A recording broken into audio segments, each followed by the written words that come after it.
And welcome back to Let's Play Persona 3. We are finally returning to Tartarus to do our exploration for this moon cycle. Been a while, and spoilers going forward, it's probably going to pretty consistently be Tartarus trips at the end of the month, just due to the fact that we have to rescue people now. Speaking of, let's just get a quick refresher on where the floors we may need to be looking for people are, or rather just learn in general, because Elizabeth has not yet told us. Somewhere between floors 78 and 81. It's best to search the tower as soon as possible. So yeah, you can just talk to Elizabeth directly in Persona 3 Reload to learn where the person is. She won't just forcibly tell you that every time you enter the Velvet Room. The other thing to note is that when I talked to Elizabeth initially, I was just messing around a little bit before I hit the recording to review my inventory. She gave me 7 Twilight Fragments, which brings us up to a total of 34. A good amount to do as much exploration as possible. And we've just got our standard quests that we need to clear for exploring Tartarus. Yes. I might actually take some time, once I'm done with this, to grind out some shadow kills so we can make more progress on these shadow hunting milestones. Treasure hunting milestones will just be hit as they are reached. We just need to keep opening those treasure chests. I'll be bringing Junpei, Aigis, and Mitsuru along, after thinking about the team I want to bring for a little bit. Note that Junpei, because he did not participate in the full moon operation, he is much lower leveled. That's actually not going to matter in the very near future, and in fact, it would probably be for the best to just leave him behind altogether, but I'm going to bring him along just because he didn't get much action, so I think he deserves it. For this, first Tartarus video we'll be releasing for this moon cycle will be focused on the Persona 3 Reload point of view, so that's where we're gonna stick for right now, and of course we'll be seeing more Portable and FES in the second video I'll be uploading for this. Over in Persona 3 FES, I've got a lineup of Yukari, Aigis, and Akihiko. Akihiko is a character I care to use long-term. Aigis, not so much. Long-term, Junpei is definitely much better. But right now, he doesn't really have access to good skills that Aigis does have access to, so we can wait up on using Junpei for a bit until he can catch up in levels really fast later in the game and unlock a bunch of good skills in the progress. Otherwise, I swapped out Akihiko's Power Enhancer for Thunder Bracers, moved the Power Enhancer over to Aigis, since that's just simply a good thing for her to have, and I retooled my equipment for Yukari and Protagonist to put less emphasis on HP, since that's not really necessary for most of the random encounters. Now, like Persona 3 Portable, or rather, what I'm going to be doing in FES and Portable, I do want to hit level 31 before the end of the month, for 2 reasons. One, that allows me to unlock the Persona Eligor, which will be very, very handy in both versions of the game, not even just for Mutatsu, since we have plenty of time to get him finished up, though that will matter a little bit in Persona 3 Portable. But also, Eligor is very good for weapon fusions, for reasons I'll get into later. I'll obviously definitely not be able to reach that in a single trip, but by the end of this moon cycle, I should be able to get that. I also want to look out for Persona that will allow me to fuse the Hierophant Persona, Shisa, because he has some very good skills, and in particular he unlocks something that'll be very helpful in Persona 3 Portable. With that all said and done, for this first trip into Tartarus, I also want to focus on getting certain side quests done. I'd like to get the medal from a golden or a rare form in Yabash, and I also want to complete the Creation Relic side quest. This is the same between Persona 3 FES and Portable, of course. And then once those are done, I'll definitely want to get the quest that requires defeating the Strong Shadow for Yabasha, which is the third block we're going to be heading into. Unfortunately, I have not yet fed the cat all the way in Persona 3 FES. It'll be a while before I can, so that quest is just going to be taking up space in my quest log. Unfortunate, but we'll be able to deal with that. We're not going to be seeing too much of Persona 3 FES and Portable in this first excursion, but it will be the focus of the second excursion. With all that rambling going on, I'll just briefly go over my changes in Persona 3 Portable, and then we'll transition back to Reload to begin our expedition.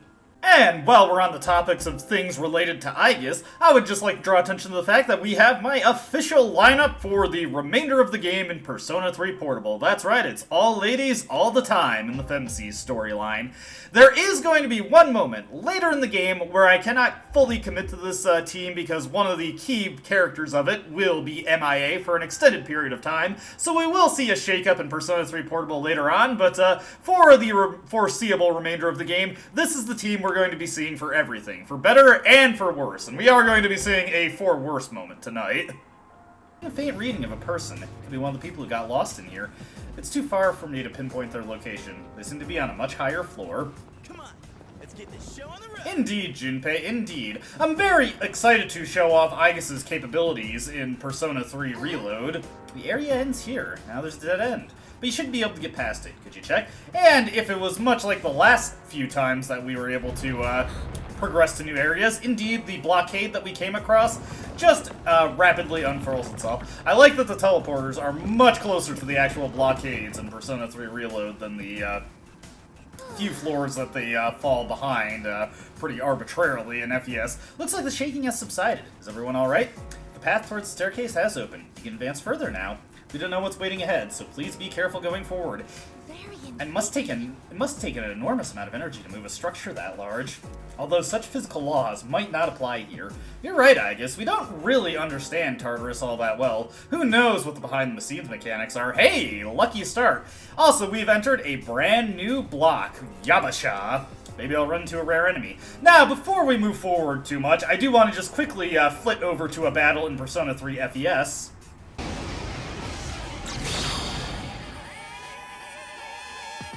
I am equipped with a special function. It is called Orgia mode. Would you like more information on it? Cutting over to FES, when we first get into battle with Aigis, she will give an explanation on her Orgia mode, and we may as well see the explanations for this in both versions, or rather, the FES and PSP versions of the game, as well as how it works in Reload, as it's slightly retooled there. In this mode, my limiter is temporarily disabled. Thus, my offensive capability increases significantly. However, since my inhibition logic is disabled as well, I am entirely autonomous during that time. Furthermore, once Orgia mode has been activated, it cannot be cancelled until I overheat. Then, a cooldown period is required before I can resume normal operation. Orgia mode only lasts for a short while, so timing is crucial. That concludes the tutorial. Would you like me to repeat it? No, thank you. I guess that's fine. That's fine. The command to activate Orgia mode can be accessed via Tactics. So, Orgia mode. This is a Aigis unique ability in Persona 3 FES and Portable, and it exists in Reload as well, although it works slightly different, where by going into the Tactics mode, you can set Aigis into Orgia mode. This will disable her limiters and double her damage output. This is not quite as good as it sounds, but we'll get into that later. She'll have Orgia mode active for 3 turns, starting from when she activates. So the turn that she activates it, she'll take her action, and then that takes a turn off her counter, and then she will have a cooldown after those 3 turns, which I believe it's also 3 turns in FES and Portable. I'm gonna leave the mechanics of it to how it works in Reload when I actually get a chance to use it in Reload, but note that Orgia mode, not exactly that helpful in Persona 3 FES and Portable, but I'll try to find uses for it here and there. It's also worth noting that when Aigis is in Orgia mode, you are robbed of control of her.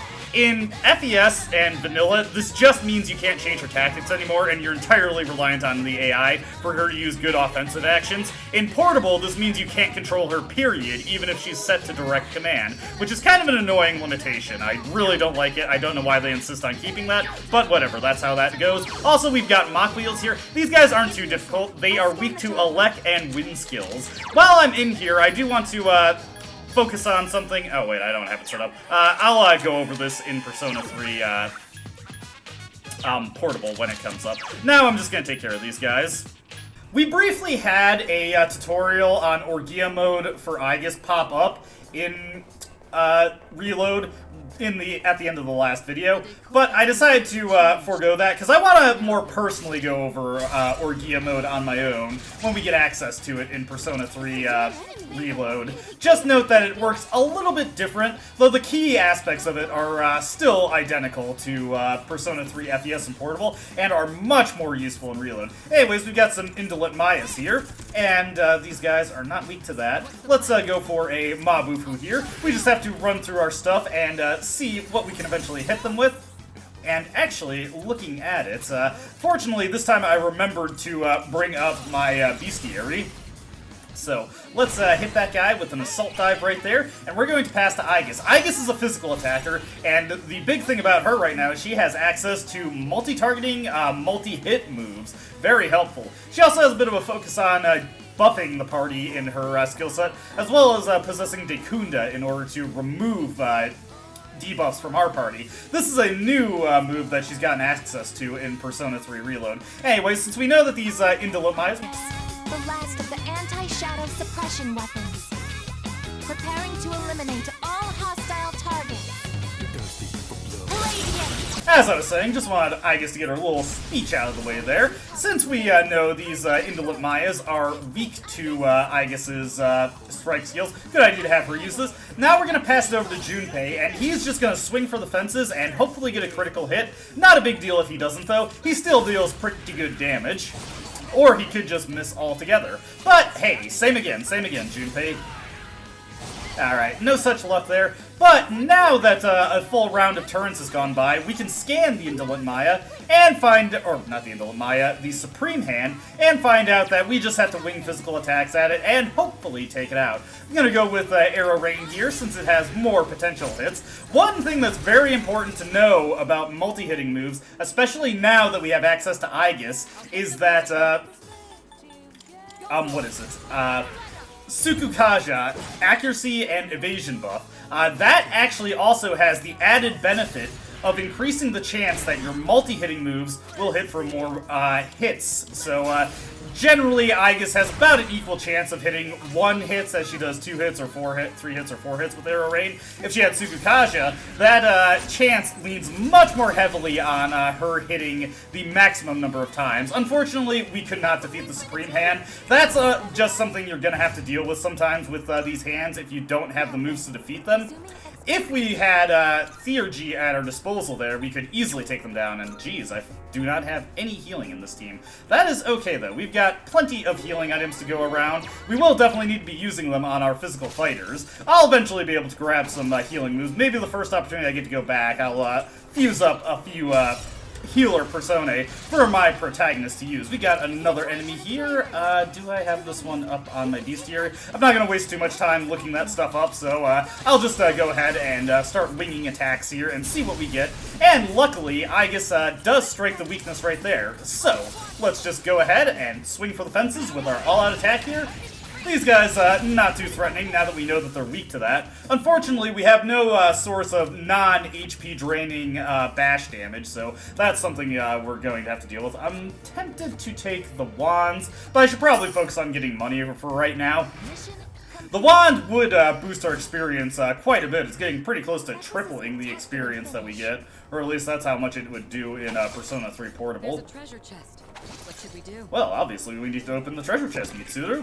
But Yabasha has gotten a bit of an aesthetic glow-up for Persona 3 Reload, which we'll be seeing more of when we get over to the next video, and I'm showing off how it looks in Portable and FES. Though I will say I'm not a super big fan of some of the redesign elements to this area in Persona 3 Reload. I do think some of it just makes it a little difficult to navigate. Not like it's super confusing or you get lost or anything, but a lot of the pipes and stuff, I end up kind of walking into them thinking they aren't walls, or I could just go right through them. Even though you didn't do anything, and Aigis did all the work there. Alright, let's check our map. Another thing is that I just routinely, because of like the weird curvatures on the map and the blocky nature of this area, I usually lose track of which areas we can actually walk into. Anyways, let's head up to the stairs. Is this some kind of machine? I wonder what it's powered by. Sensing a rare shadow. Ooh, gives us a chance for the redemption. Let's try and sneak up on this thing. There we go. And we do have something that'll be helping us out in this encounter, because Aigis is getting very close to her Theurgy. Let's take a look at her Theurgy here. Orgia mode. Hey! So, Orgia mode has been retooled slightly to make it more appealing to use. Heavy pierce damage to all foes, ignores resistances, and it puts Aigis into Orgia mode, which again, doubles her attack power, halves the damage she takes, makes her immune to ailments, all sorts of good stuff. I believe also it just completely nullifies her weakness in Reload, though don't quote me on that. But this is a much better feature in Reload. One thing to note is that the cooldown for it only lasts for 1 turn in reload, so it's much less debilitating when it runs out. Additionally, the 2x damage multiplier tied to it is much more helpful in reload, since that allows Aigis to stack some damage bonuses from accessories. There are accessories that give bonuses to physical attacks in reload, so keep your eyes out for those and stack them with Orgia mode for big damage. Will also be important to know when Aigis' characteristic unlocks. One other thing to note about Orgia mode, though, as damage dealing prowess, the actual attack itself is quite weak. It's tied with Akihiko's Theurgy for the weakest Theurgy attack in the game, so don't expect it to light the world on fire with just the damage that the attack deals. Also, Aigis gains additional Theurgy charge by using physical attacks, since that's basically the only thing she can do that works out quite well for her. Anyways, we're just gonna wing attacks at this guy and hopefully land a crit at some point. Obviously, Junpei has the best odds of dealing that, since he just has a 5% chance greater than everyone else of getting a crit. Let's just go for another attack here. And hopefully... Okay, yes, he waited there. That works out for us. Just keep winging attacks, and eventually, or hopefully, somebody will get a crit. Come on, Junpei. Okay, I really should have been using Swift Strike, but I didn't want to burn through too much of Aigis' HP, and of course she misses there. Nope, he got away. We'll get him eventually, though. As we go into these battles with more Theurgies stocked, we'll be able to actually do good work with them. And you know what? I'm actually going to travel back real quick and just create a healer persona, so be right back. Over in FES, we've got another new enemy here, Creation Relics. These are also the things that we need to kill in order to get access to the items that we need to fulfill Elizabeth's request. These guys are weak to darkness skills, which I don't have access to at the moment, so I'm going to look for different options that I have here for dealing good damage, which probably my best option here would be to switch to Hapo and just fire off with some fire skills, since they don't possess any kind of resistance to that. I also want to change up my tactics a little bit, keep those at good things. I'm going to set Aigis to conserve SP. This will prevent her from casting any spells, and also will still allow her to use physical skills. Let's see, Akihiko, I want him to go full assault, and Yukari, same again. And now, let's get this underway. I'm just going to blast with Maragi to get some damage tacked onto all of them. Should deal some pretty decent damage here. Not amazing, but good enough. Yukari will go for her Magaru here, because she doesn't know that the Creation Relics are immune to the, what is it? Wind skills there. They repel them. There we go. Akihiko should finish this thing off with a Zeo. And now, oh dear, that didn't finish it off. Let's see, just want to take a special note of what we're dealing with here. I'm going to actually make a quick change to Yukari's tactics here, set her to knockdown in case the, Mock Wheel over there is not defeated, and maybe I should scan those Creation Relics just in case. There we go, that takes them out. Then she should go for the Mock Wheel, and then she'll do a physical attack on the Creation Relics since she's set to knockdown. There we go. A little bit of pain there, but nothing too bad. Sonic Punch from Akihiko. Also, wow, Wapo has some pretty low endurance. There we go. Victory is ours. Hopefully I get some of the items here. No, just some amethyst, which is still pretty good. Got a new enemy here in FES, plus an old favorite, Silent Book. Of course, the lustful snakes here, now that they've been devoted to regular enemies, they don't have anything over the old strong shadow variants. They're still weak to ice. They still focus on charm skills. Silent Books over here focus on death skills, and they are weak to fire, which is quite convenient for us. Now, one thing to note about short random battles, if you do not have good ways to finish off all the enemies yourself, there's really no reason not to set Aigis into Orgia mode, since that allows her to easily deal with most foes by dealing relatively big damage. So, may as well set it to her if you don't have these things perfectly covered, which I don't think I do, due to some inefficiencies in my setup. I don't exactly have guaranteed access to ice skills. I think I actually overlooked adding that. Oh wait, I've got Valkyrie right here. Oh, but she doesn't learn that until level 13. Alright, so let's scan these guys here. I'm actually going to set Yukari to full assault to make sure that she's dealing as much damage as possible. That should do us good there, and I guess I'll just go for Maragi, get some damage on those Silent Books, take them out of the picture. There we go. Let my guys handle this now. And ideally, Aigis will do something that would allow us to win this fight immediately if she did it. So let's see if she does. No. Ideally, Aigis would use Swift Strike there to finish the fight off, but the AI in this game, very, very, very particular about when they will and won't use multi-targeting physical attacks, and it's honestly quite annoying. I wish they would just use them all the time, but they try to do things that the AI prioritizes killing an enemy above all else, and they will try to do it in the most economical way possible. So if they can kill one enemy with a single physical attack, that is what they are going to do. It is rather annoying. Next up, we have Wild Drives here. These are the strong shadows for the first half of Yabasha. I always forget how to say it. Hold on, I got it written down right here. Yabasha. These are the strong shadow for the first half of Yabasha, and I don't have the quest to take them out at this particular moment in time, but I can still easily defeat them, and they're a level 34 enemy, so they are basically an EXP pinata. They are weak to elect skills, so just blast them with Mazio, and we're good to go. Let's see what we get from defeating these guys.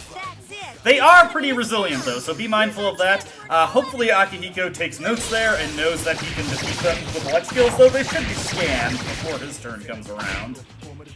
Alright, these guys are actually surprisingly resilient. Note that they are strong to all physical attacks, so Aigis not going to be too good here, but she's going to do her hardest regardless. There she goes using Swift Strike in a moment where it's not terribly useful, but whatever, it's something. Do note that I believe when she's in Orgia mode, that does also affect all-out attack damage. I wish Akihiko would have gone for a finishing blow on the other one there, but it's not a big deal that he didn't. We'll just hit this guy with Zio, and then we'll get the all-out attack for the guaranteed shuffle time. Now, again, like I said, these guys are EXP pinatas, so hopefully we'll get a card in the, or a wand card in the shuffle time. Another new enemy in FES, we've got Avenger Knight, and these guys can be quite dangerous. They have Mazio plus Gigantic Fist, so some pretty potent damage that they have at their disposal there. They nullify slash attacks and are weak to light, so if you don't have a source of light damage, or rather light skills, you might be in trouble, but I do have some Purifying Rice here, so why not go for a free kill? There we go. Insta-kills are quite good in FES. Another new enemy in FES. These guys are killer twins, pretty vanilla enemies. They have Zionga and Mind Charge, which can be dangerous if they get a chance to set up, but they really should not get that chance because they are weak to fire, so firing off with Popo will just absolutely destroy them. Then we can follow up with an all-out attack in order to seal the deal. I really hope I get a level up for Popo soon so that she can get access to Fire Boost, which will be a nice increase to her damage. It definitely would be nice to have that without having to sacrifice a speed enhancer in order to get it. Over in FES, we've got another new enemy here, and these guys are quite annoying. The Dogmatic Towers. They do not have any weaknesses. We're starting to run into enemies where we're not always going to have an easy out for defeating them. Fortunately, these guys don't have much in the way of a potent offense. They don't have any, huge charging skills. They have Mazio and Poisma, and they only have 200 hit points. So by putting Aigis into Orgia mode, hopefully she can take out one of them before they get a chance to do anything. We've, of course, also got those killer twins there. I'm just going to immediately knock them down with Miragi, putting them into a pretty untenable position. Oh dear, unfortunately I instantly forgot these guys are also immune to fire. Not a big deal though. As long as I scan them and get their weaknesses into the knowledge pool, and unfortunately, there's a good example of the AI being really, really dumb. Ideally, what Aigis would have done there is use Swift Strikes in order to take all these guys out, but she decided, nah, I'm just gonna go kill the thing that's already on death's door. That is just something you have to deal with the AI in this game. They are not very bright about making those kinds of decisions. We'll switch over to Oberon to give myself a little bit of elect resistance, and I'll just go for a decently powerful slash attack with my saber there to deal some good damage to these guys. Aigis' turn is gonna come up, and she's gotta take out one of these things. Unfortunately, she did not score a crit there. Let's see if Akihiko has any better luck. Yes, actually he did. Very nice. We've got another new enemy over here in FES, Insolent Mayas, and these guys are nothing too special. They are weak to Pierce-type skills and are resistant to elect skills, so they're basically teed up for Aigis to come take them out. Of course, I've also got my own answer for Pierce damage in Rakshasa. If I didn't, I could equip a bow to deal with these guys, but on their own, they're not really a big deal, so let's just take these guys down. Hopefully, from this battle, I also get the final relic fragment that I need from the creation relics. We'll also you know what? She seems a little left out without the double fangs coming in, so we'll give her a little bit of damage there as well. Okay. Ooh, nice. Oh, okay, now I was hoping it would be on the creation relic. Let's see what Akihiko gets here and how that's going to affect my decision-making here. Let's see. I think Double Fangs will take him out. If not, Rakshasa isn't weak to wind, and he should have enough endurance to survive an attack here. Or, oh god. Oof, that was scary. Fortunately, that's not as strong as other self-destruct type attacks that we get there. And hey, I got the relic fragment. I was so worried I was gonna have to redo like a half hour of gameplay. Popping over to Persona 3 Portable for a moment, I finally reached the level where I can fuse Shisa. Now, I like having Shisa in FES just as a Persona on his own merit, and normally he's pretty good in Portable also. But the reason I want him in Portable is less because of his value as a Persona, as good as it is, but because of that skill card he makes. Regardless of how high or how low your social link is, as long as you have it as all, Shisa will pop out and immediately give you the Gale Slash card. And that is very useful to us for reasons I'll get into in 1 second. I can use this Gale Slash card to teach it to anything I damn well please, and as it so happens, I have a Persona that is extremely high in strength that could do quite the bit of work with the Gale Slash skill. So what we're going to do is we're going to get rid of the useless piece of crap that is Zane, and we are going to put in Gale Slash. This will be extremely useful, and will allow me to form a pretty potent 1-2 combo with Aigis. I Gale Slash the enemies, and any that are still standing after the 51 strength Gale Slash takes them down a peg, Aigis can follow up with Swift Strike to win the battle immediately. And that'll work great on anything that is not resistant to physical attacks. Anything that is resistant to physical attacks, well, I have ample casting options to use against them. There's someone on this floor.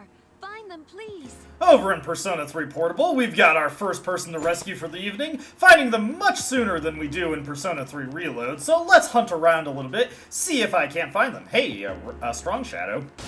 Haha, that shadow utterly obliterated Yukari with a crit that dealt 500 damage. That's just something you've got to deal with every now and again in Persona 3 Portable if you're playing on the highest difficulty. Hopefully I have enough revival beads for the evening, and thankfully that did not go for the protagonist. That is something that just makes me so nervous in this version of the game. You can just be trucking along just fine, and if you aren't able to finish off a fight in a single turn, sometimes it will go sour with a single physical attack. It is brutal.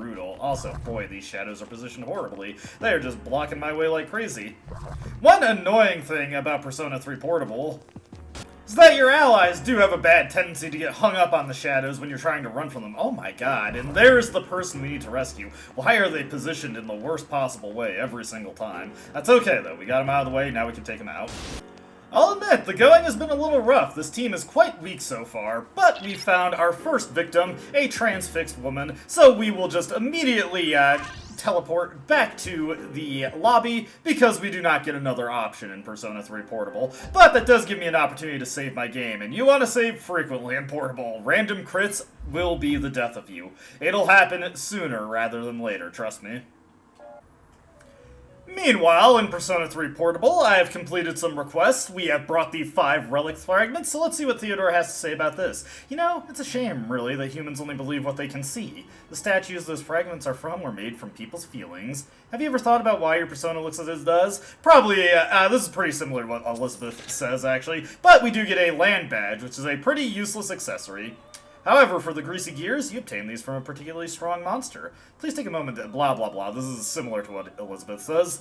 We get 2 King of Wands, so I'll have to think about who I want to use those on. Also, I need to start working on the Steel Metal quest. I forgot to do that in Persona 3 Portable, so I'll get that taken care of at some point. Oh, there's a treasure chest.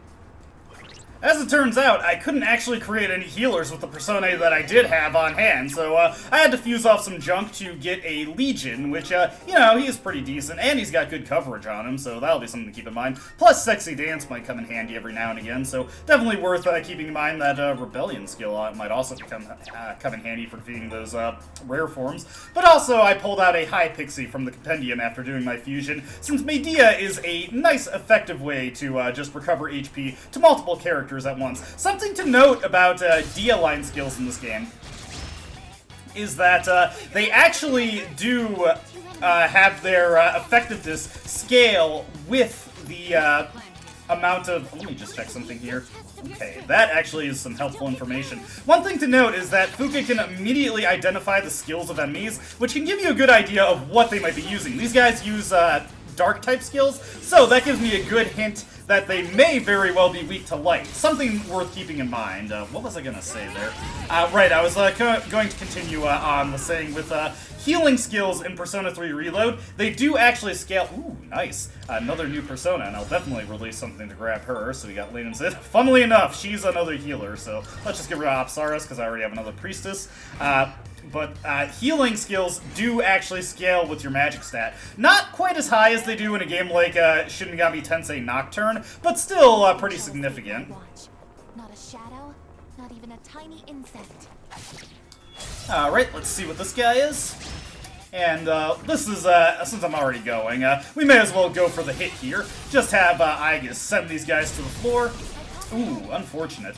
But I can spread the damage around a little bit, and by damage I mean, of course, the HP damage that we're sustaining by using these skills here. Let's have Junpei knock this one over, and then we'll send it back onto myself so I can use a Koha skill on the enemies here. I think Ma Koha should be fine. Unlike Persona 3 FES, I don't have to worry about this skill bringing them back up to their feet when it hits them. In fact, it even dizzied that creation relic there.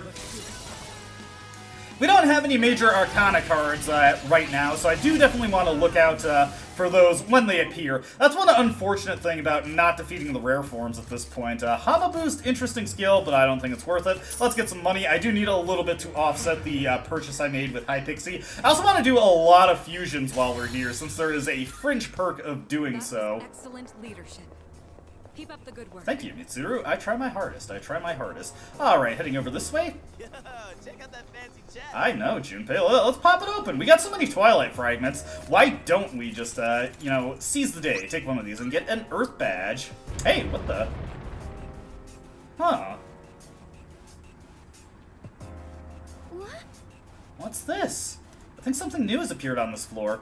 It's nothing huge, but I'll give you another heads up when you're closer to it. Well, we're literally right next to it, Fuka, so I don't think that's strictly necessary. I think this device caused that tremor just now. What we've got here is a new mechanic to Persona 3 Reload, and not a failure to communicate. The reading that I'm getting from it is similar to the one from the entrance. The shape is similar as well. Could it be a portal leading somewhere else? Better take a closer look. Indeed, just touch these mysterious things that appear in the face of the wall in Tartarus. Nothing could possibly go wrong. But we do indeed come across a similar looking clock here. Something seems different about this floor. Is this clock maybe like the one on the first floor? There's a booklet in front of the clock. The title on the cover reads Great Clock Manual. For those who seek to gain greater power from a common experience, to activate the Great Clock, a prerequisite quantity of Twilight Fragments is required. An offering is made and the hand strike 12, then the Great Clock can be used. The observer should then reach for the pendulum while picturing a recipient of the clock's power. Last day of the month actually verified. The document seems to be from 10 years ago.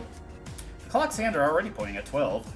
I might as well follow the instructions and picture one of my teammates. So, the Great Clock. If you've used a Twilight Fragment in Tartarus, an entrance to a special dimension with a Great Clock may appear. The Great Clock grants a large experience boost to a teammate of your choosing. Although you can only choose allies at a lower level than Cullen, the greater level difference, the bigger the bonus. Remember, the entrance will only appear after you've used a Twilight Fragment, so don't be shy about using them. However, entrances to the Great Clock will vanish if you move up to another floor, so be sure to use them when they appear. So, the Great Clock is sort of the catch-up mechanic of Persona 3 Reload. If you have not been using certain team members, you can use the Great Clock to immediately rocket them up to the level of the protagonist. I believe at least one Great Clock can appear per night, though I'm not sure if you can see it more than one time. I've only ever seen it once per night, once per Tartarus expedition, I should say, and not always when I've just been opening every chest I've come across. So there have been nights where I haven't seen it at all, though I do believe as long as you open enough locked chests, sooner or later, the Great Clock will appear. So this is kind of Persona 3 Reloads to answer to the game not having leaked experience. I think it's pretty silly. I think it would have just been more sensible and easy to have leaked experience, but it is at least kind of cool to see somebody like Junpei rocket up to level 27 in a single fight. So it doesn't really matter who I pick here, so let's go with, I guess, Akihiko. And I believe this EXP bonus that they get will retain until you actually bring them into a fight. What the? Now, if you selected somebody who was not actually in your party, regardless, you get sent back to the lobby. Is everyone alright? For a second, I lost y'all, but then it was like you just teleported here. What an odd place. What do you think could be the deal with that clock? Well, seems like it'd be helpful, at least. If it seems like it'll be helpful, it'd be smart of us to make use of it. It doesn't seem dangerous. Maybe it actually has a positive effect on everyone. If the entrance opens up again, let's try it. Hold on a second. I've got a really good mental image of how I should be moving. Let me join you and you won't regret it. I don't feel like using Akihiko at the moment, so we'll just leave him behind for the time being. Not a super big deal. I should actually take a look at that badge that I got also. This Earth badge, ooh, Regenerate 2. That's actually surprisingly good for this stage of the game. Regenerate 2 regenerates 4 hit points when your turn comes, or 4% of your HP when your turn comes in. So you know what? I'm actually going to give that to Junpei. The accessory he had wasn't that useful, and he's about to get a huge level bonus. So let me go get into a fight real quick. Great.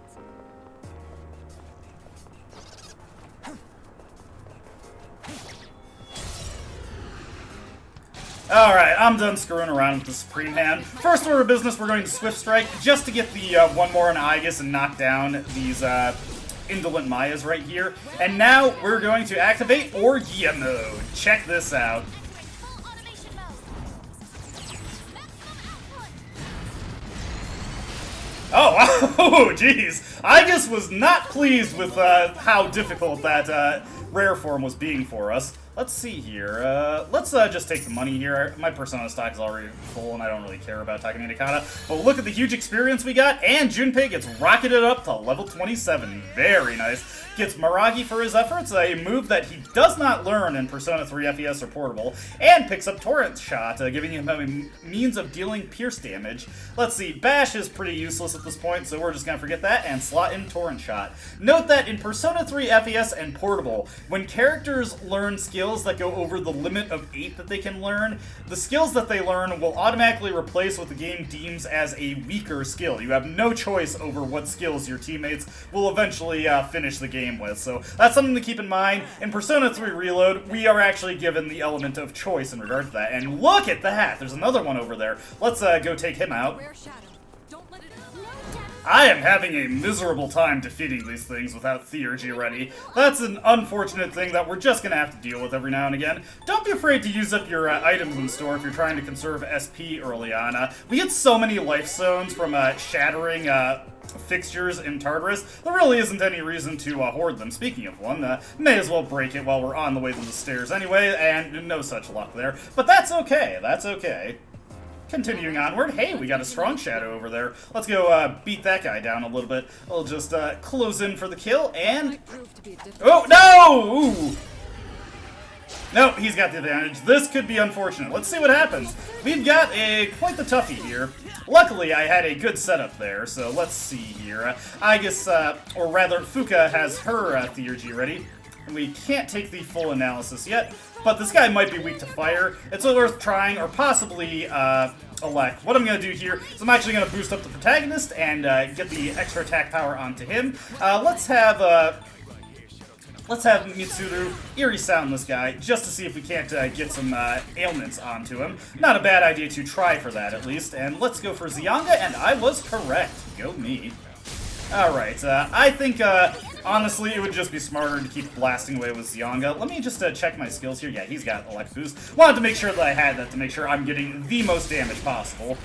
Over here, Junpei will just, I don't know, do whatever.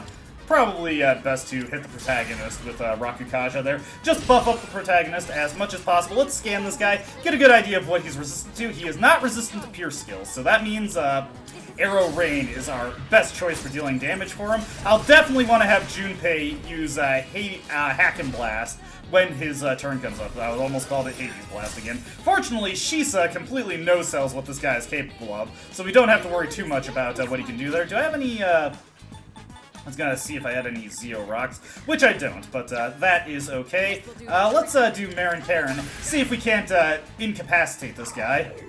No. Sometimes you'll get it, sometimes you won't. It's alright, it's alright. Alright, let me see here. Now, let's go for the Zyonga again. What I'm gonna do here is have Junpei use Hack and Blast. I definitely want to save one Theurgy in the bank for whenever we come across Supreme Hands, to make sure that we can take them out, so I don't want to go all willy-nilly with my Theurgies. Junpei's not going to get much opportunity to deal damage to this guy otherwise, so best have him go for that. Let's have Aigis do the Arrow Rain again. This will be the best damage that she can manage. Ooh, there! Ooh! Beautiful stuff, Aigis. Beautiful stuff. Mitsuru can't really do anything here, so I don't know. Do I have any multi-targeting healing items? Yeah, I got a Cure Water. What the heck? Let's go for it. May as well use it while I got it. It's going to quickly become irrelevant anyways, so I don't really need that. This guy, a little bit tricky, but we took him out with minimal difficulty. Now, let's see if we're lucky. Yes, okay. Remember, you're not guaranteed to get a shuffle time. Hey, social link bonuses for Persona fusions will increase until you leave Tartarus. We're definitely going to be doing a lot of fusions by the time we're done with Tartarus, so definitely pick that up now. Junpei getting another level there, looking pretty solid. Let's get our treasure box. One thing you're going to quickly realize exploring in this game is when your characters chime in, any action you take can very easily interrupt their train of thought. I suppose it's better than locking you out of doing actions while you want to while your teammates are yammering on, but it is unfortunate that you frequently overwrite their commentary.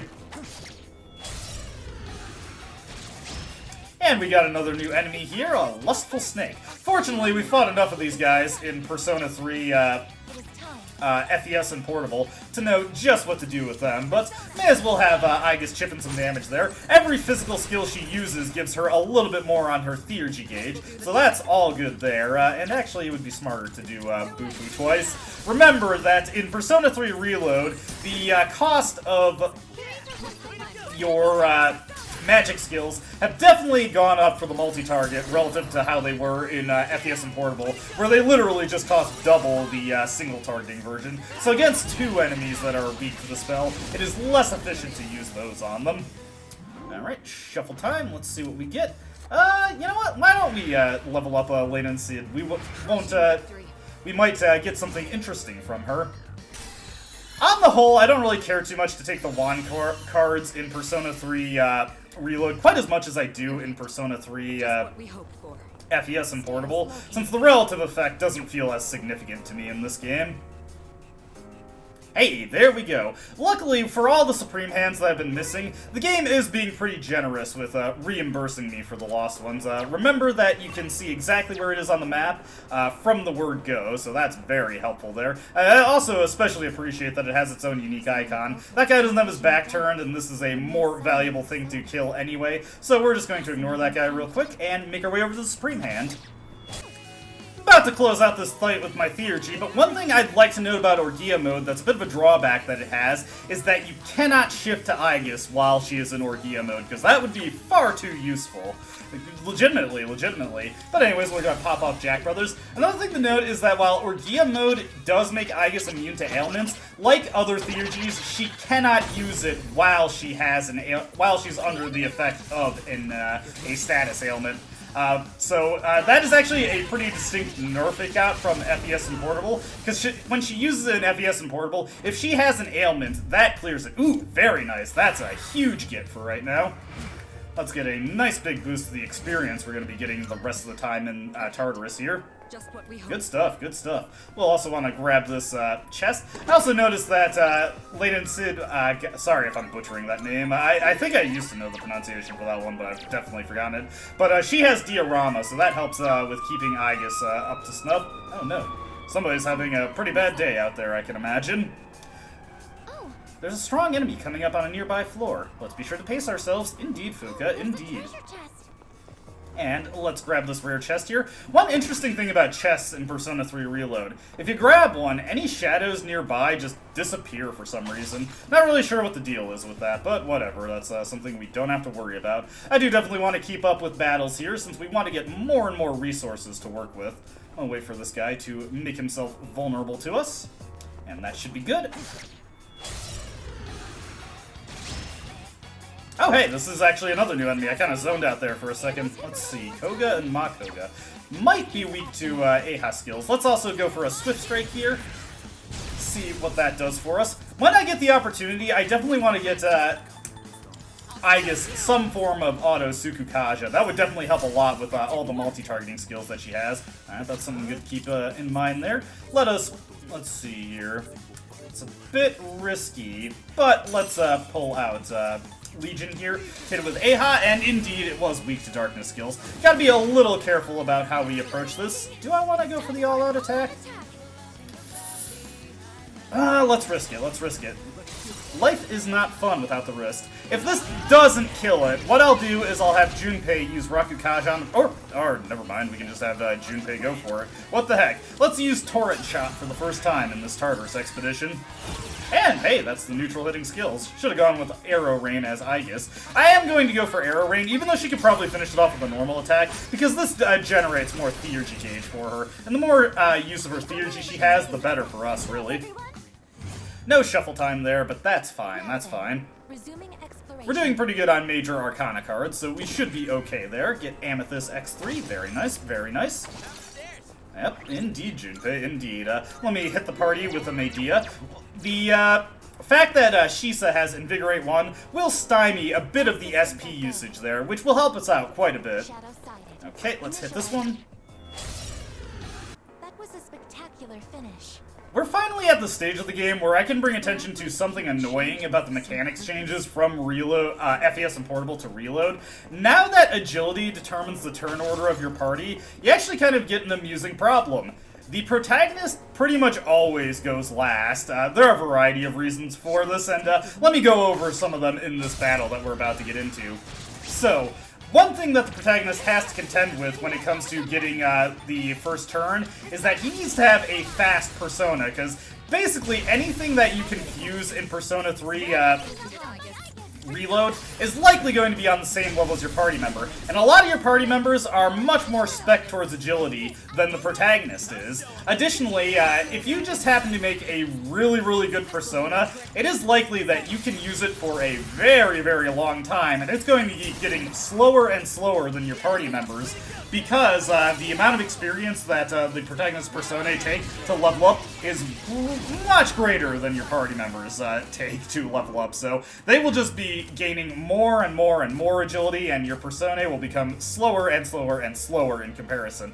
There are not that many agility-focused personae in the game either, and it's difficult to customize them up into something that gets all the support options that you want, which is a big reason why I'm not a big fan of the Invigorate line of skills in this game. Hey, we can send Junpei off to scout. Yeah, go ahead.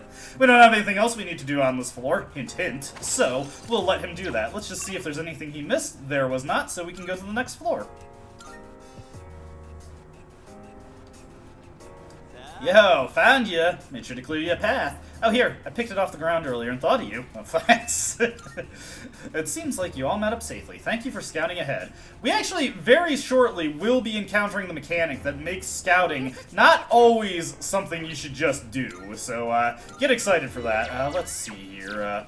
Anything interesting on this floor? No rare forms, so we don't need to worry about that. Let's just get to exploring, see what we can find, and, yeah, I was wondering if, because it was pointed out to us, if the map contained the information of that chest. Sometimes chests and stuff will just automatically be marked on your map. As you can see, Junpei did not make it all the way to the stairs, so we couldn't just hit go to stairs when we got to the floor after his scouting was done. It's also quite the sizable floor. But hey, this is kind of interesting. Every now and again, you'll come across clocks within Tartarus. I think we've seen this once before, but it bears repeating. These are functionally identical to the clock in the lobby. They cost the same amount of Twilight Fragments. They're honestly kind of useless, because I don't really find it worthwhile to pay the 7 Twilight Fragments within Tartarus. Rare treasure chest located. Also, look at all of these chests we got. Okay, I'm definitely going to start popping all these open. We can get some valuable items from these locked chests, so I am actually going to spend some Twilight Fragments. We've got more than enough Twilight Fragments to foot all the cost of skills that I could be doing here. Let's see, I do not want to get that one's attention. Let's see if we can't sneak up on this one over here. Nah, not quite. Fortunately, it was just a fairly uninteresting formation of Indolent Mayas. Pretty good battle there. I got a High Pixie card, so I was able to get a level up into High Pixie and learn Bufala on her. Let's open up this next chest here. Ooh, nice Mai. That's actually very helpful there. I was kind of wondering when the game hang there. Oh, is it going to unlock a second clock? But no. I'm reasonably certain you can only get 1 clock per expedition. We've already used ours, so nothing going there for any potential additional clocks. Don't get too excited. Looks like Alright, we've got our boss here. Powerful enemy spotted. Please be careful. I'll do my best, Fuka. I will do my best. No matter how strong the enemy, there's almost always some way to gain the upper hand.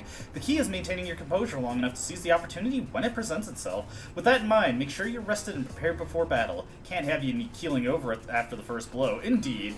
Before fighting a stronger enemy, there's a skill of mine I'd like you to use. It's called Sylphid Aura. Sylphid Aura is a support skill that automatically raises the defense and accuracy/evasion of the whole party at the beginning of combat.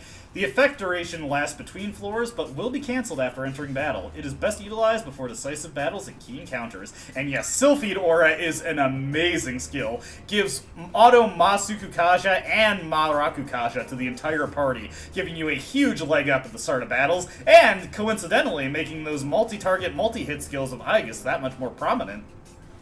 It'll enhance everyone's abilities a bit at the start of battle. It might give you some peace of mind. Indeed, indeed. This is...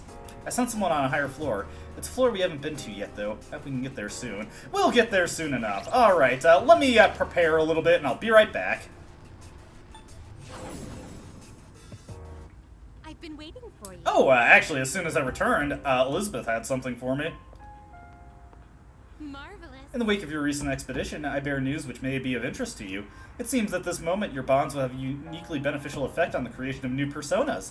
If you wish to take advantage of this opportunity, please visit the Velvet Room. Looks like she's just notifying us that the Lover's card is indeed in effect, but also, we also have a request to turn in. So, let's get that taken care of. We defeated a rare shadow as she would like, and get 7 onyx. Very nice reward. Finally passed another shadow hunting milestone. Ooh, common Musubi water. That's very good. Alright, gonna do my preparations. Obviously, we'll want to get into the first boss of Persona 3 FES and Portable real quick. Although do note that, once again, Reload has more bosses than there are present in Persona 3 FES and Portable at this point. We'll get there when we get there, though.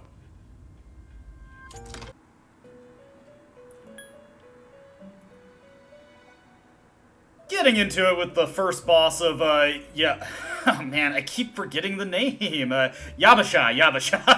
Getting into the first boss of Yabasha in FES, I'm just going to turn in the Creation Relics quest, since I do have all that. I did run into a rare form, but unfortunately, it did not, drop a medal for me. In fact, it actually ran away as soon as I got into the fight. Unfortunate, but I should be able to come around with that. You know, it's a shame, really, that humans only believe in what they can see.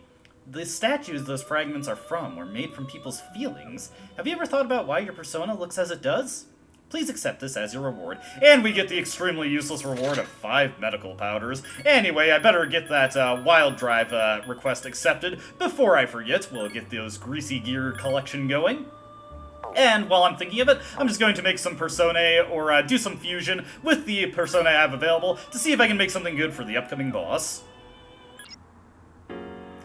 Alright, returning to the floor, I made a couple fusions here. Mostly, one was for the purpose of actually fighting this boss. Another was just for the purpose of padding out my stock and giving me more elemental options. I made a high pixie to give myself some ice, fusing off Rakshasa since we don't really need him anymore. And the one that I did make that will help out in this boss is Narcissus. He has low endurance, but he has innate access to Magaru, and you'll notice that he's also carrying an item within him, just like in Persona 3 Portable. We definitely want to keep this one registered and develop him as we go throughout Tartarus, and fortunately, as the level of the enemies increases, he'll be getting more and more experience, allowing him to keep up and get us the accessory that he produces when we need it. That's not too important right now. What's important right now is getting into the boss fight, which is these 3 Gigases over here. Alright, Hulk Hogan, you've had it good for long enough.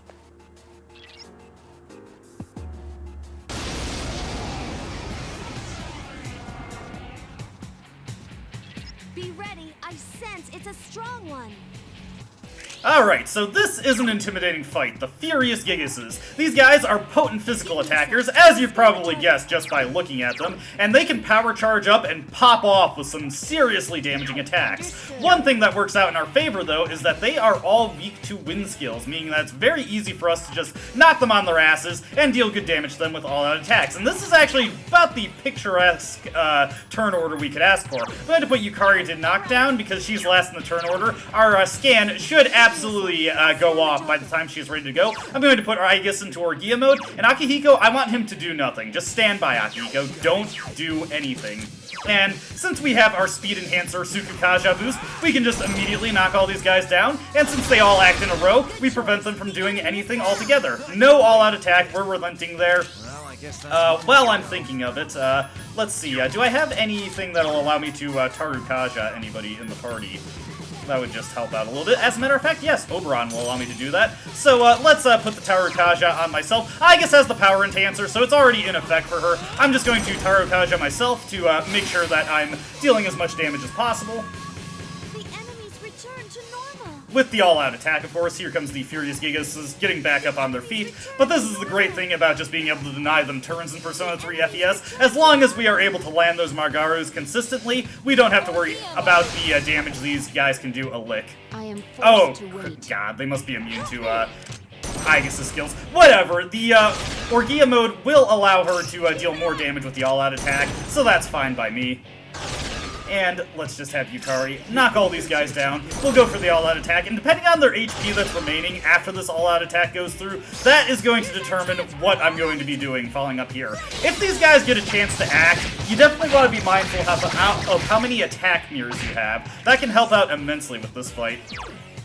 I think the safe thing to do here is to just knock them all down once again. Not even risk a retaliation here. Let's just do this, and then we'll have Yukari knock them all down again. Get the all-out attack off of that, and that is how we were going to handle this fight. There's not really anything else I want to do here, so I could use the Fierce Sutra, but that would be kind of wasteful. So I'm just going to wait. And that's what the rest of the team is going to do, really. Rather unfortunate that Aigis does not have any physical moves that work on these guys, or possibly they just have the counter skill. You know what? Akihiko's up next. I'm going to do something a little bit, there we go. Okay, yeah, high counter, that's why she's not doing it. To the AI, counter skills are tantamount to the enemy reflecting attacks, so they will not attack any enemy that has a counter skill, unless you force them to via rush. We got to see why Aigis was hesitant to do that, because she had a 20% chance of eating the damage that she was about to throw at the enemy. Not that it really matters, because look at the amount of damage she did. It's just her being picky about her targets. Fortunately, you can use the rush command to force the AI to act how you want them to. With this Magaru here, we can finish the battle off. You probably also noticed that Aigis, in addition to just having high endurance, Orgia mode, the game doesn't bring too much attention to this, but also reduces the damage that she takes when she is in Orgia mode, so that's pretty nice there. This all-out attack will finish these guys off, and hopefully we get a decent amount of experience for it, or at the very least some good items. The battle's over. No shadows are left. Nothing good in the way of experience, but we got some golden beards to sell. Hell yeah, Kurosawa will be all about getting these. I can only imagine what he's gonna think when we just put a bunch of facial hair on his desk to sell to him. Also, let's get the item here, a precious egg, a full SP restore. Not that helpful, despite what you might think. Anyways, just before we cut to Portable to see the boss there, as usual, I'm going to see how far I can get in this current leg of the block, and see if I can make it to the next teleporter to create a checkpoint. I'll also be trying to complete the Wild Drive request before this evening is over. Sorry, I had a serious hiccup creep up on me there.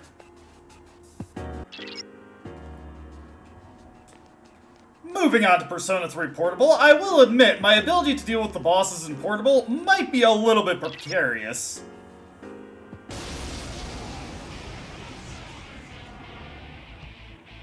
Be ready, I sense it's a strong one.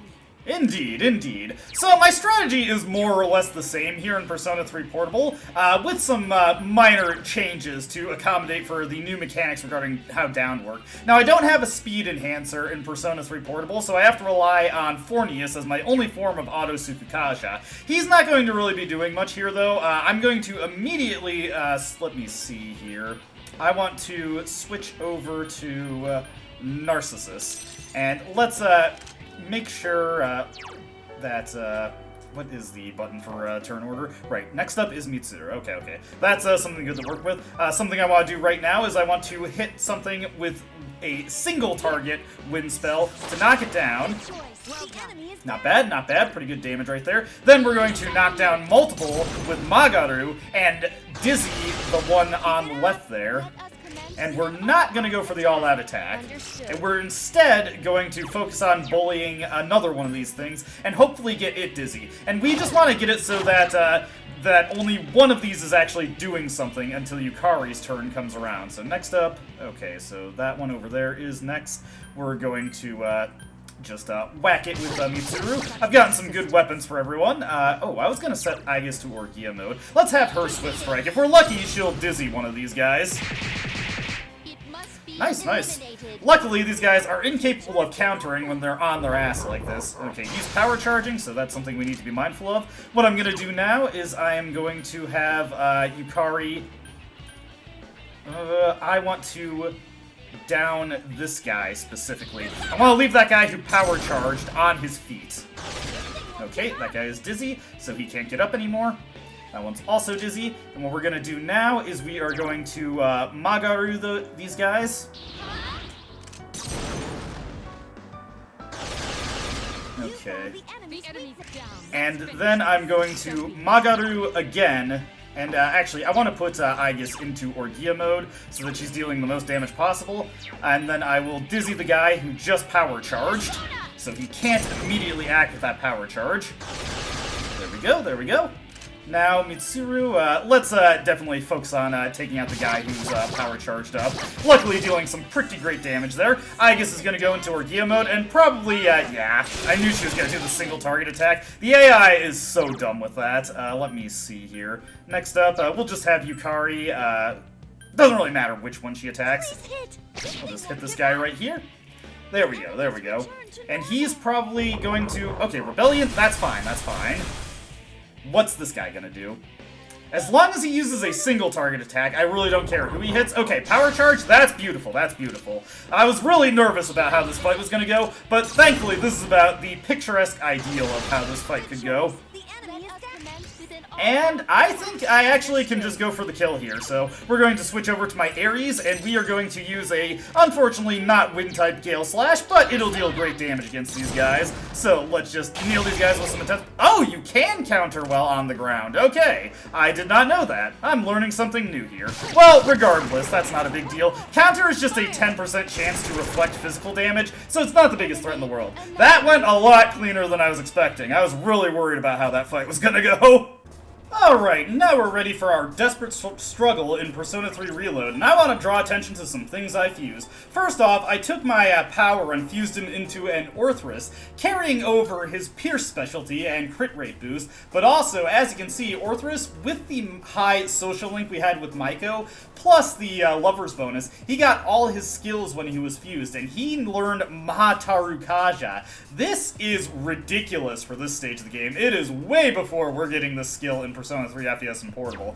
That's not all, though. I also picked up Yamata no Orochi, who, in addition to having the single target boost passive, which gives a 15% bonus to attacks that target a single foe. Also note that there is a multi-target boost skill that does the same thing for multi-targeting skills, and that kicks in regardless of if the skill is used against one target or not. He also learns Ma Rakukasha, even better than Mata Rakukasha in my opinion, so some really good stuff we were picking up here already. If I can get a card for Yamato no Orochi as I'm exploring, definitely want to pick that. I also want to set Takemi Kazuchi, who was part of the fusions I did, so I pulled him back out of the compendium, since he has Auto Tarukasha, and before we get into battle, we of course want to use Sylphid Aura. Yep, give us that boost right there. That'll give us a huge leg up in the battle when we get into it. Let's diorama Aigis so she is ready, willing, and able to go, and let's get into our fight here. The enemy is strong. Please make sure you're ready before fighting. Let's go. Alright, let's go. Move out, squad. Keep your eyes on me. Alright, let's take a good look at what we got here. Oh, these guys get the first go. Good thing we have that, what is it? Sylphid's Aura in effect. Unfortunately, Mitsuru immediately got owned there. You know what? I'm going to immediately send Aigis into Orgia mode here. No reason not to. It's the best thing she can do in this fight. I don't care about her buffs at this point, so I really should just focus on maximizing her damage here. Not too impressive on its own, but when she's able to go and start throwing out her skills there, let me see here. What I want Mitsuru to do is I actually want her to use some of that, not the Kamusubi water, just the Yomugi water that we've got in reserve. That'll heal us up quite a bit here. Alright, Vacuum Slash, that is fine. Not too worried about that. Vacuum Slash does not have a boosted crit rate over other skills. Let me see. First off, let's just check this. Okay, they have normal resistance to pierce skills. That actually works out that we got Orthrus here as well, because he is resistant to their fire skills. Now, let's hit him with a juiced up Arrow Rain. Oh, nice stuff, nice stuff. There it is, like I was saying, how with the Ma Sukukaja in effect, we don't have to worry too much about our skills hitting for the low end of their hit count. And we'll have Junpei here just go for a Vacuum Slash. May as well go for the best chance of getting a critical hit here. Just have them do a multi-targeting hit. Okay. Unfortunately, Mitsuru is just kind of getting wiped out there. That is just something we have to deal with. Aigis going for a bit of a questionable play there, but that's okay. Now we can have Fuka finally scan these guys, figure out what they're weak to. Incidentally, they are weak to ice skills, so let me think here.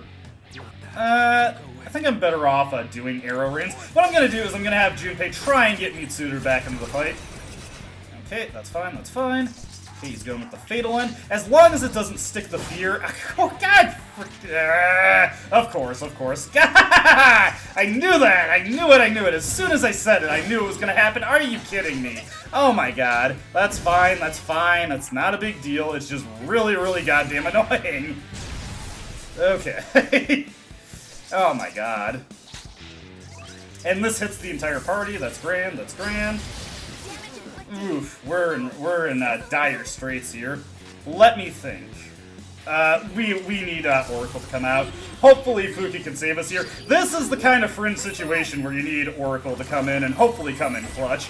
Some horrible, horrible luck that we had there. That recovers our HP. Not the best thing in the world. No, please get Mitsuru back in the fight. That's okay because we do drain that stuff, their fire skills. Oh, just get Mitsuru back in the fight for the love of... Use Arrow Rain, Aigis. Please use Arrow Rain. No, not Swift Strike. That's the inferior skill to use. That's okay, Aigis. You did their best. You did your best. Now, if we could just cure the fear, we could get Mitsuru back in and take this fight decisively. Come on, come on. Fear, get rid of it. Yeah, no. God, just the sucky thing is that it doesn't matter what I do there because that would just get the same result. Regardless of what action I decide to take. Junpei, please tell me you're ready to... Oh my god.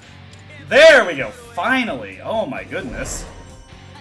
Horrible luck there. Absolutely terrible. Please do not blast Mitsuru. Good, good, good. Okay, now we've got this fight back in control.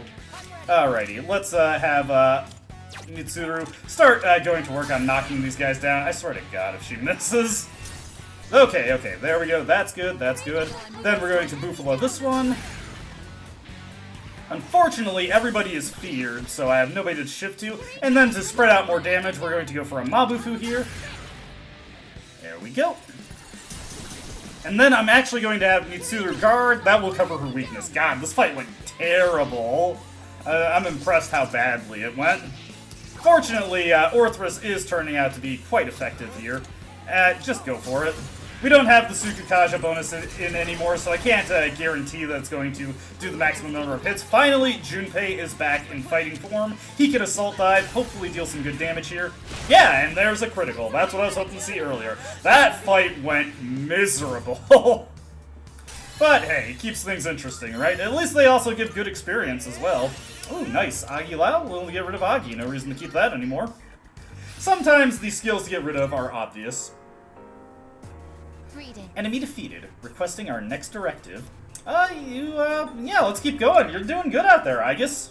Yes. Affirmative, though Tartarus may be a colossal tower. With constant incremental progress, we will gradually reach our objective. A journey of 1,000 miles begins by first treading without fear, as they say. That's not quite how it goes, but Aigis, you sure know some unusual phrases. Where'd you learn about them?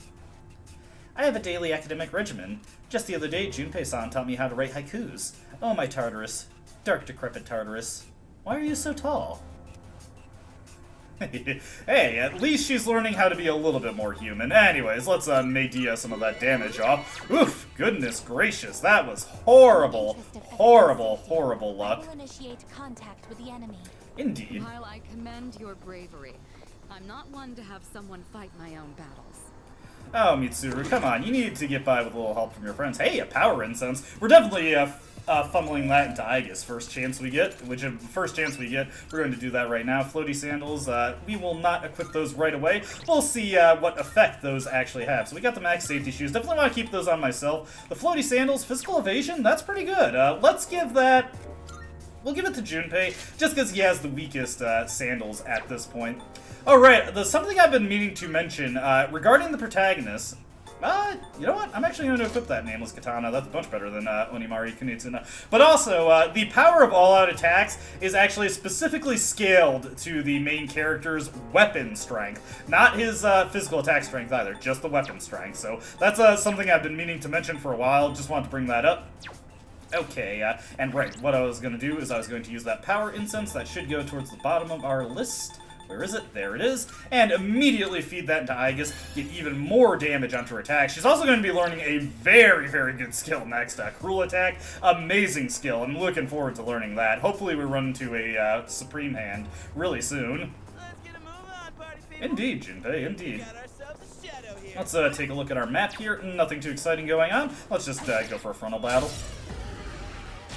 Oh, hey, got another demon here. Don't have him up on my bestiary. Once we get to new stuff, I'll definitely be doing that a bit more regularly. Alright, I gotta switch Shisa back in since I need Invigorate to stymie some of the SP loss. Fortunately, Orthrus actually served us pretty well there. Let's just have Mitsuru go for her best attack here. We'll wing attacks and see if we eventually get lucky.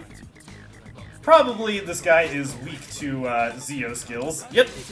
A lot of times you can take a look at an enemy and just hazard a guess on what they're weak to. If they look mechanical, more often than not they are weak to Zeo skills. Obviously sometimes the game will subvert your expectations, but early on, usually you can just judge a book by its cover. Let's see here. Definitely want to get more EXP for Lin Seed.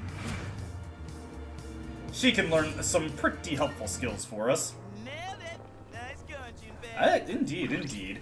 Better remember to set Shisa. Again, I do want that Invigorate, since it's, well, it's not a great bit of SP recovery. Every little bit that I can get, may as well take it, right? Alright, moving on this way. Ooh, we got another strong shadow over there. I'll definitely take him out. I won't bore you with the really long, protracted battles we get into with these things. They take quite a while, so may as well just expedite the process, right? Finishing up that battle, we've got a new Major Arcana card here. It'll level up our currently equipped persona by 1, which actually is pretty useful, because I would like Shisa to gain some levels, get some more good skills onto him. He didn't get quite the same bonus he would get in Persona 3 Portable and FES due to the social link with Bunkichi and Mitsuko being much lower in this version. Nice, Ice Boost, always a good pickup. That was excellent leadership. Keep up the good work.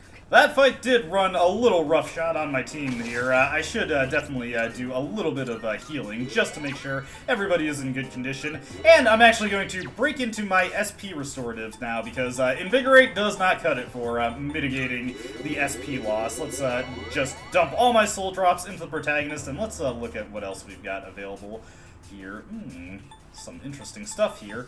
Do I want to... Yeah, I want to give a Snuff Soul to Fuka also. Remember, her SP will gradually be going down, and we do want to have it so we can use useful things like Sylphid Aura, as well as have her scan enemies, of course. There, we've got a lost individual. I'm getting a reading of a person. Go secure them right away. We will, Fuka, we will. And let's just take a look at anything else interesting. No, so we're just going to continue onwards like it ain't no thing. Got new enemies here. We've got these Cupids. I want to say they're weak to ice, but that's ultimately something we're just going to have to guess on. Of course, Aigis, she has a very simplistic approach to most battles. Unfortunately, she did not make the right call there. Let's just have Mitsuru go for the Mabufu here, see what she gets. If she gets nothing good, that's okay, but she did get something good. Alright, what I want to do here is... counterintuitively, I'd actually like to switch to Junpei, just because he'll actually deal quite a bit more damage with Torrent Shot than the protagonist will deal with Aha. Okay, maybe not that much more, but still an appreciable amount, pretty close to what Aha would hit anyways. Yeah. Alright, let's go for this all-out attack here. But yeah, those Cupids, weak to ice, resistant to pierce attacks, so if you see them, have Aigis go for the Swift Strike, and otherwise just have Mitsuru take him out for you. And Junpei, give him a swing for the fences there. No shuffle time, unfortunately. Your chances of getting it without an all-out attack, absolutely abysmal. Mitsuru picks up Spirit Drain here. This will allow her to drain a low amount of SP from the enemy. I'm not a big fan of the skill, but hey, it's an option for some SP recovery, if you consider it. Personal life. But right now, exploring the tower is my top priority. Indeed, Mitsuru, I definitely want to keep yourself focused there, because you will die. Oh, this is this kind of thing, these stairways where these pipes just drop down to block you, like, that irritates me so much about this area. We beat them to a pulp, as they say. As they say, as they say. In person? This must be one of the people who went missing. We need to provide treatment immediately. Please return to the entrance as soon as you can. Actually, we're just gonna have somebody escort him. Send Akihiko up to do it. Okay. Oh, never mind, Yukari, you decided to vouch for it. You got lucky, Akihiko. Akihiko is just absolutely jittering, waiting to get his chance to level up. But it's not gonna come for him. Until you decide to... don't worry, we'll keep them safe at the entrance until you decide to leave for the night. If you find any more missing people, please rescue them as quickly as you can. We do have another person we need to rescue, so we'll definitely want to keep our eyes peeled for them. Eyes peeled, ears open, all that jazz. Moving on to the next floor. Huh? What is this? It's different from any response I've gotten until now. It's shrouded. It doesn't seem like a shadow. It's larger and seems almost like a wall. Let's take a closer look. It might be something important. If it's dangerous, it's possible that it could in fact be riskier to simply ignore it. Okay then, going by the signal I'm getting, it shouldn't be far from you. And we are actually about to see something very interesting and new to Persona 3 Reload. I'm excited for it. I also spy some treasure, Junpei. Let's take it. I was actually hoping for some money there. We aren't doing super great on money at this moment, but that's okay. We'll have chances to get more of it in a bit. Recommended. Oh, actually, we got a new enemy here. Ardent Dancer. What are these guys? We'll give Fire a shot on them. Obviously, first order of business, though, is to nail them with, oh, come on, Aigis. You can do better than that. Here comes an arrow rain from these guys. Nothing too scary, though. Aigis just completely no-sells pierce damage, so not anything she has to be too worried about.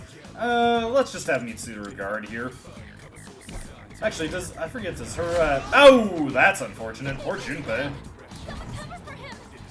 Fortunately, ailment skills will always miss when they are used on guarding characters, so that's a way you can cover yourself against ailments. Alright, next order of business, we don't know what these guys are weak to, so let's see. Do I have anything that has just a single target fire damage?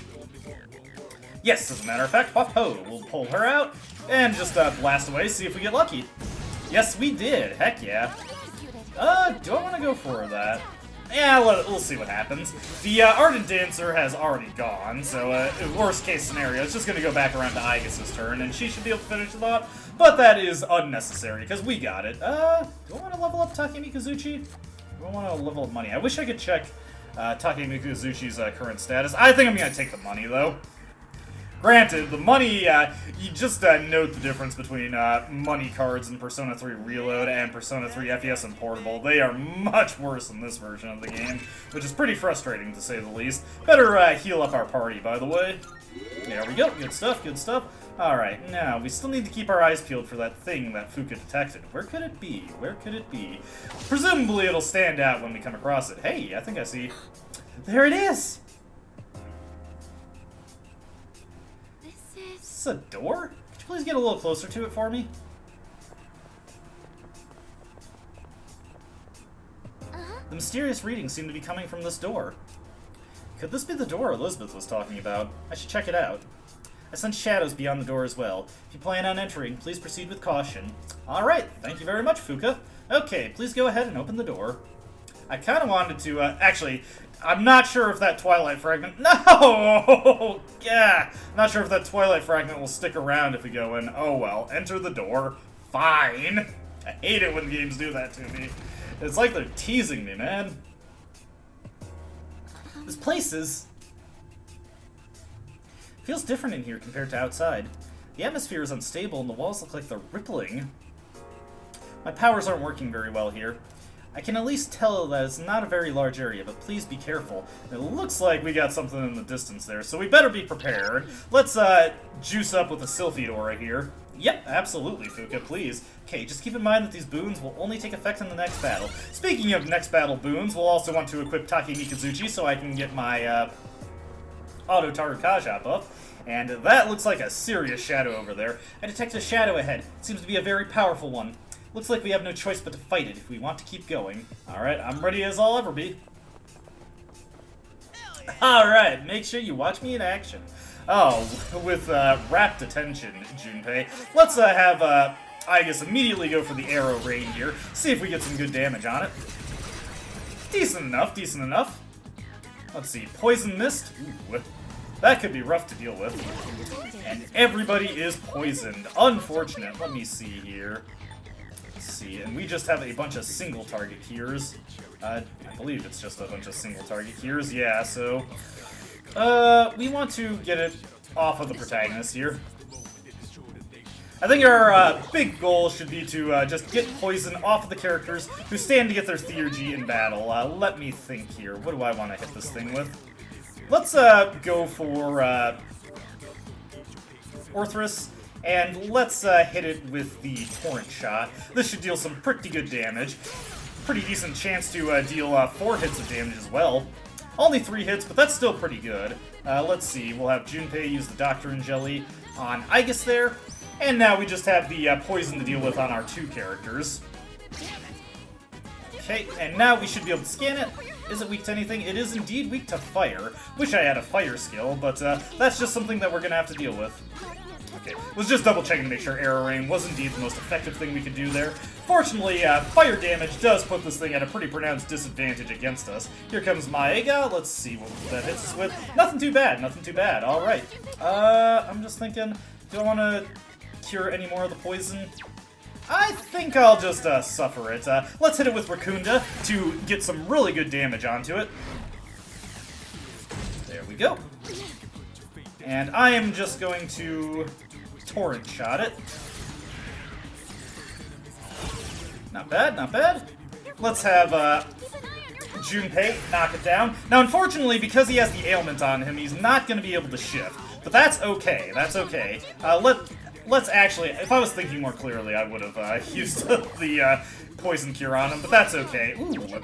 Good opportunity to do this, get a huge boost of damage since it's downed and with under the effect of Raccoonda.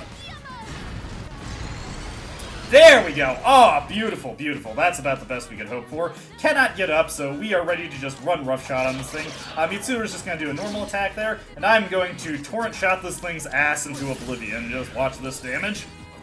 Oh! Oh, wonderful, wonderful. Good decision making there. Now, one thing that we get from defeating this boss is that we get to pick some Major Arcana cards with 2 picks of the litter. I'm going to take the Empress to get some stat bonuses to all our Personae. Endurance, Agility, and Luck? Yes, please. Something welled up within me even more than usual during battle. I don't sense any more enemies around. Oh, there's a treasure chest further ahead. I wonder if that shadow is guarding this.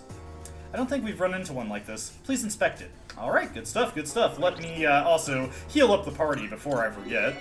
Took quite the pounding there, but we're hanging in there, we're hanging in there. Looks like we got some pretty valuable chests here as well. An Onyx ×3 and a Nihil Aura. Sweet, we can do some weapon fusion. Looks like what the chairman gave you before, doesn't it, Zellikun? Apparently it's really rare. I'm surprised to see it in a place like this. Maybe the owner of the antique shop could craft into a piece of equipment for me. Looks like you've seen everything here. Good job. I think it's a good time to leave now. Please exit out back out the door. And unfortunately, we do just have to walk our way back. But this is not the last time we'll be seeing these doors, and this is not the end of the bonuses that we get from them. So let's step back out. Just speed it up a little bit there. No reason to watch the door slowly open.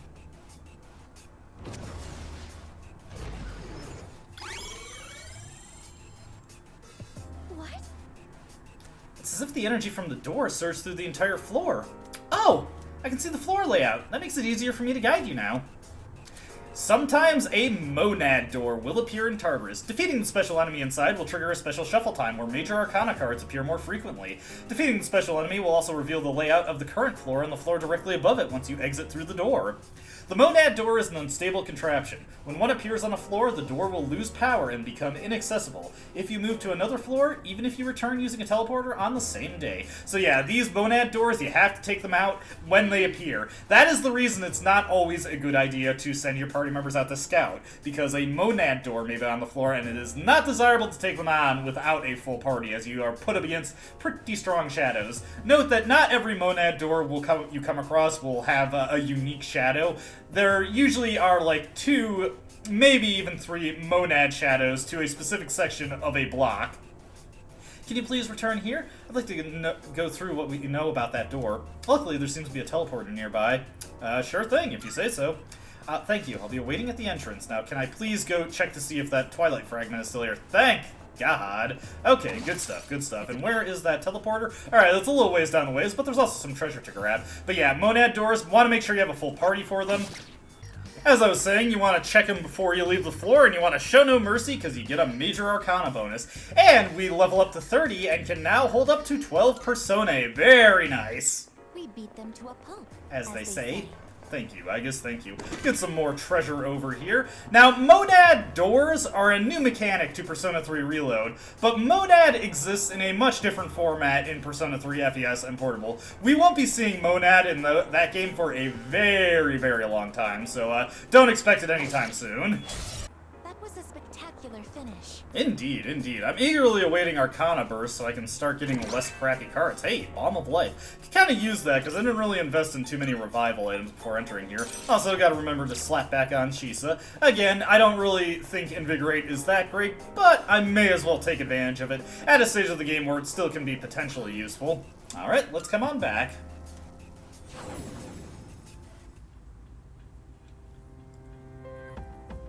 Fuka and the others are talking about that door from earlier. If I may say so. Cullen, may I borrow you for a moment?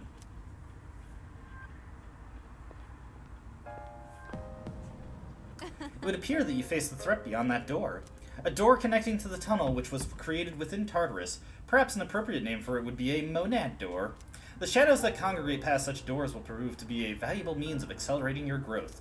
I must know how you fared. Did your enemies provide you with a challenge? They were pretty tough, but we still handled it pretty well. Marvelous. Excellent. I am pleased to hear that. I believe challenging much more daunting foes will act as a sort of shortcut in your development.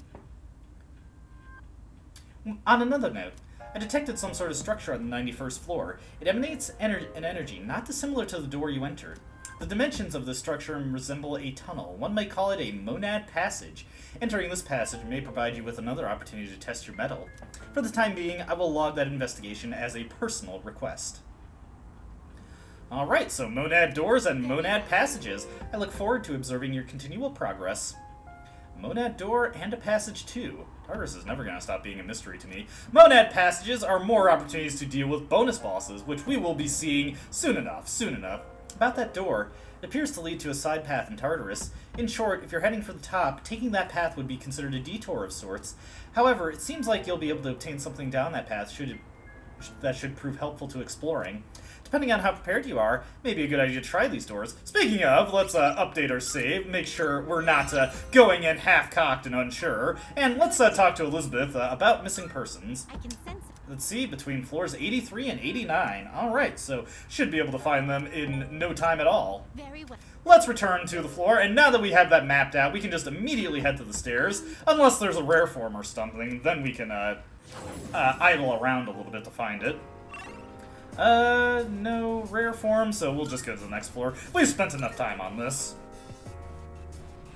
There's a gatekeeper on the next floor. What kind of shadow could it be this time? Now remember, when you clear the Monad door, it also maps out the next floor for you. So we already instantly could go to the stairs. However, there's another Monad door here, so we definitely want to go take that out. And if it's a unique enemy, it gives me another boss fight to show. Speaking of enemies, let's see if we can't take this guy out. Big fan of how my party members don't aggro the shadows in this version. I can handle something like this easy. Had to get up and grab some water there, and then I discovered that there is a new enemy, Silent Books. These guys are nothing too threatening. As you can see, they just have buffs and elect skills, which could be a little scary to Aigis, but they're weak to slash and wind type attacks, so nothing I'm too scared of. We'll just immediately go into the multi-targeting attacks, get a good bit of damage on that beetle over there. I'm just gonna have Mitsuru try to eerie sound these guys, since her damage is not too good against them. Very nice, very nice. Okay, let's see here. Do I want to go for the slash type attack? Yeah, let's just do that. Nice and easy way to deal with it. And then we will call in our Legion, do the all-out attack. Should get some pretty good damage going on these guys. Junpei will, of course, be able to knock the Silent Book back down immediately if it gets back up. And that's what he's going to have to do. Once again, Junpei, swing for the fences. Nice! Just immediately wipe them out. Get our shuffle time here, and get some money, or Take Mikazuchi. I think the money is probably the smartest thing to go for. I have not been getting too much money at this point, so while we will have tons of stuff to sell once we're done with Tartarus, I would like to get as much capital as I possibly could while we're still inside it. 4,000 yen chests like that, very nice. Kind of wish we could get the 100k chests that we stand to get in Persona 3 FES and Portable, but you can't have everything. Is that one of those doors? Well, I don't know, Mitsuru. What do you think it is?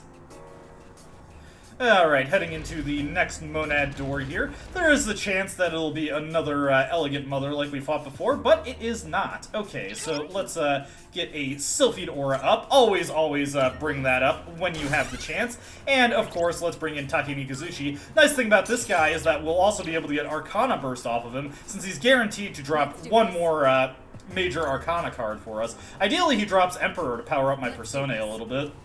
I'm getting a little ahead of myself, though. We have to beat this guy. Who knows? He could actually defeat me. I hope not, but, you know, it's worth being wary of that. So, let's go for a Arrow Rain. Always just open up with the strong, obvious move. Nice. Love to see the 4 hits. Ooh, Hamon. That's scary. And we don't have any,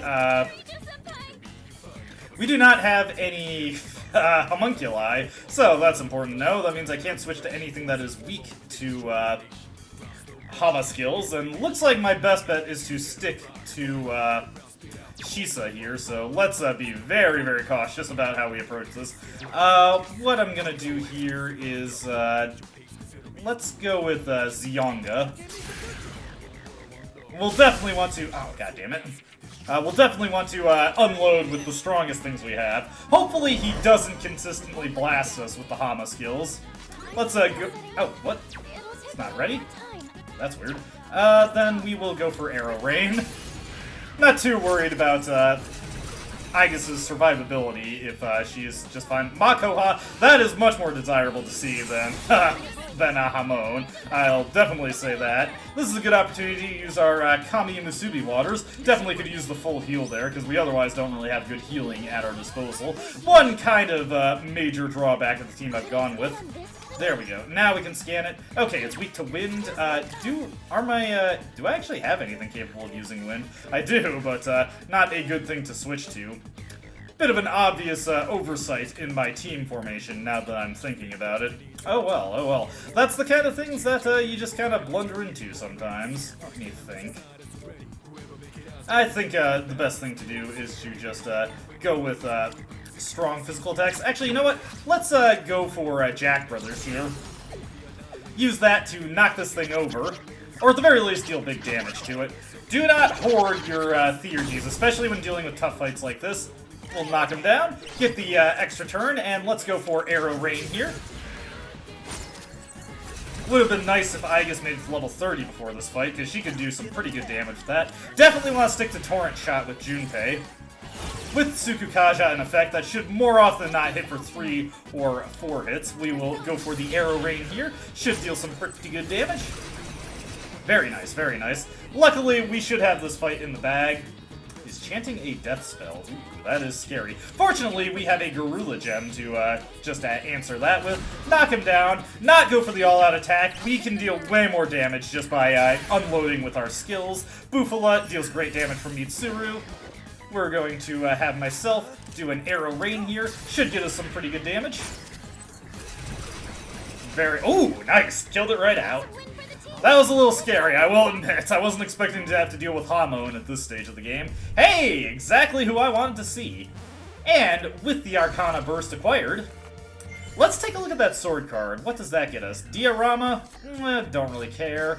Could get a lot of experience from this fight, but I think the money is the smart thing to go for. We already get a decent amount of experience from it. We did it, and now we can grab the spoils of our conquest. Get an Amethyst X3, and a Nihilor, very nice. And now going forward, whenever we clear out the enemy on a Monad door, Fuka will automatically just escort us back to the door. It's just a short distance of walking save, but hey, I appreciate it. Thank you, Fuka. Okay. Let's go for that chest. No reason to leave it behind. We've got so many Twilight Fragments, may as well go for every chest we come across, right? Course of action. Identifying the contents of that treasure chest. My thoughts exactly. That was excellent leadership. Keep up the good work. It's not so excellent, Mitsuru. I am regularly forgetting to re-equip Shisa, as you'd expect from me. I am good at just rushing on to the next battle and forgetting a major bit of setup that I need to do. Not that it really matters, because we're probably just going to go right to the boss floor next. Alright, another Zane. That's actually quite useless. I'm a little disappointed that I used the, the Twilight Fragments for that. Moving on to the next floor, though. Ooh, this is our next boss. There's a powerful enemy up ahead. Please. Be careful. Oh, sorry. I talked over Fuka there. And we're actually going to get right into this after a light bit of preparing. This reading, 10 floors up from here, there's a border floor. That's coming up much sooner than it seems. Let's keep at it. Indeed, indeed. This is... Yeah, blah, blah, blah. Anyways, let me do some quick preparations, and we are going to be getting into the final fight of this video. Alright, popping over to Persona 3 FES after I've rounded out my business for this first video. The exploration to floor 85, where the next checkpoint is, went very well. In addition to getting a ton of Wild Drive encounters, allowing me to get up to level 28, I found some good items. One notable one that I found that is actually a quest item in Persona 3 Vanilla, as well as something that you can use for the same purpose that it serves in FES, is, if I can find it in my inventory, I have no idea where the game files it. Let's see. There we go, a Shadow Shard. This is a piece of vendor trash that you can occasionally find in the cases scattered around Yabasha, which can be sold for a very good amount of money. In Persona 3 Vanilla, there were a handful of Elizabeth requests that revolved around fighting items just like this, including the Shadow Shard, but those requests have been removed from Persona 3 FES and have been filled in with generally other item-related requests that take place outside of Tartarus, though they did not actually remove the items themselves, allowing you to still find them for their monetary value, which is pretty nice, because I definitely need a lot of money. Going to be getting a lot from turning in the Greasy Gear quest, but as much money as I can get as possible, that would be appreciated. Now, let's take a look at Yukari here. Also, it's cool that they get unique comments on the boss floors, but I got a rare bow for her, the Pallades, or the Pallades? I'm not sure how to say that. Pallades, though, is a stronger bow than the toy bow, though much less accurate, but more importantly than that, it also gives her +4 to her magic. A decent damage boost, especially if she's rocking the wind bracers. With that taken care of, I'm going to return to the base floor and turn in these requests real quick. I see you've brought 3 greasy gears, as I requested. Thank you. You obtained these from a particularly strong monster. In fact, you are much more formidable now than when you first stepped into this room. I will have to think of harder requests for you to fulfill, and Elizabeth will certainly come up with those. We get 70k yen for this, with beautiful amount of money to get for it. And, of course, we can turn in the bronze medal. The Supreme Hand is a rare foe, indeed. Congratulations on tracking one down and defeating it. Well, this proves you're getting stronger, so I'm glad to see that. Please accept this as your reward. We get our next joke weapon, the Steel Pipe, which is a one-handed sword joke weapon. Joke weapons begin to fall off at this point in FES and Vanilla, because they are always 100 attack power, 99 accuracy. They never get any better than that. So any new weapons we can create ourselves, or even just find in Tartarus, are going to begin to outpace the joke weapons pretty rapidly as well. But now I've freed up a bunch of requests here. We've got other requests that we need to do. We of course got to get the silver medal when we reach the next block, but that's a long ways off. Probably not going to lock down any of these requests, though I do want to be able to create Vitala soon enough, just so I can continue advancing that request. Let's just take a look at my Persona Fusion options, because there is one in particular that I would really like to be able to fuse if I have the option to do so. Let's see, not with that. What I'd like to fuse is a Hierophant type persona. I'm just going to mess around with my fusion options here and see if I'm able to create the one I want. And yes, by using Valkyrie and Ares in a triangle spread with Hypixie, who I'm glad I fused up earlier, I don't really feel the need to register her, we can create Shisa. Shisa is an amazing persona for this stage of the game. He comes with Gale Slash by default, which is just such a wonderful source of AoE slash damage. Very good, especially if you can get Auto Tarakaja onto him, which I'm not able to do, but definitely an option to keep in mind. In general, though, he's just a very strong source of damage. He has Mabufu and learns Mazio, which is just super nice. And you know what? Yeah, I'll get a Holy Arrow onto him for some Pierce options, plus Bufala for a stronger single target option. That should work pretty well for me. I'm going to fuse this guy, and let's see what he ends off with once he learns all his skills. Heck yeah, look at this guy. Ice Boost and Bufala, beautiful. Fatal End is kind of a low note to end on, but still, very good coverage on this persona. Fire weakness can be a little unfortunate, but he does come with innate dodge fire from his learn skill, so that's pretty helpful right there. I'll probably screw around with my other fusion options here. I've got this Fortuna, who is not that useful. Takemikazuchi might actually be pretty good. I'll think about it. I haven't really picked up any new personae, so no fusions have come through at this point. So let's, as always, have Fuka boost us up with the Sylphid Aura, and then let's get ready to go into the next fight here. So, what do we got with these guys? Give me a strong. Please make sure you're ready before fighting. Once again, I've slapped Takemikazuchi back on, so we have his Auto Tarakaja on the protagonist as well. Looks tougher than I thought, but ain't nothing stopping me. Well said, Junpei, well said. And you know what? We've seen so many of these enemies in Persona 3 Portable and FES, we can kind of figure what the gimmick is here. Still, Aigis can't do much else, so let's just go right in for the Arrow Rain. Let's see what this guy hits us with. Mabufala, that's fine, Nothing too threatening there. Okay, so we want Mitsuru to hit this guy with the Bufala. Nice. Okay, let me think here. Who's going next? That guy.